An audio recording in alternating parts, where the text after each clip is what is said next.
Whether you're on the left or right of the aisle, everyone agrees that teen pregnancy is a problem, unless you plan on actually walking down the aisle first for our more religious friends. Regardless, whether through comprehensive sex education and access to contraception, or abstinence-only curriculums that don't work, both sides would like to reduce the number of eligible cast members for Teen Mom. But it appears our ratings whore, reality TV star-in-chief, wants to keep our country's real-life version of the show going. That's because last week, President Trump quietly and swiftly slashed over $200 million in funding for programs and research to help prevent teen pregnancy. Now, if that $200 million number sounds familiar, it's because it was only 2 months ago that the Trump administration invested over $200 million in abstinence-only education programs.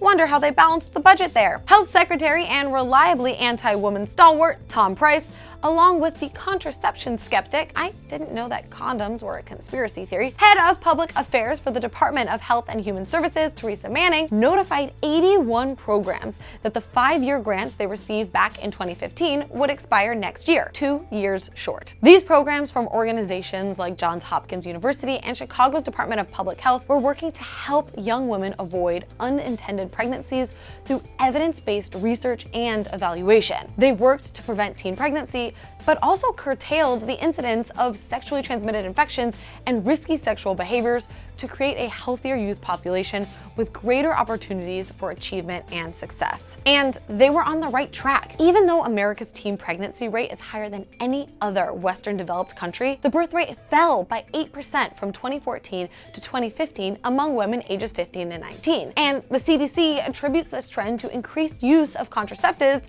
which are part of a comprehensive sex education and are surprisingly not included in abstinence-only programs. Guess Teresa Manning's theory on birth control should be wrapped up. Cutting funding for these programs will inevitably increase the number of teen moms, something even Teen Mom has managed to avoid. Teen pregnancy and childbirth doesn't only affect the young women who have higher high school dropout rates and are more likely to end up in poverty, but it affects their children, who are also more likely to drop out of high school, have more health problems, be incarcerated during adolescence, and experience higher rates of unemployment. Now, if that's not enough to convince you that cutting these programs is an assault against women and human rights, then maybe the fact that teen pregnancy and childbirth account for $9.4 billion in costs to US taxpayers will sway you. But even those costs to the American people won't sway the Trump administration on this issue. And that's because they don't actually care about teen pregnancy and the disproportionate effect this move will have on women and people of color, which I guess shouldn't surprise us since it's par for the Mar-a-Lago course at this point. All this administration cares about is sticking to their fundamentalist ideology,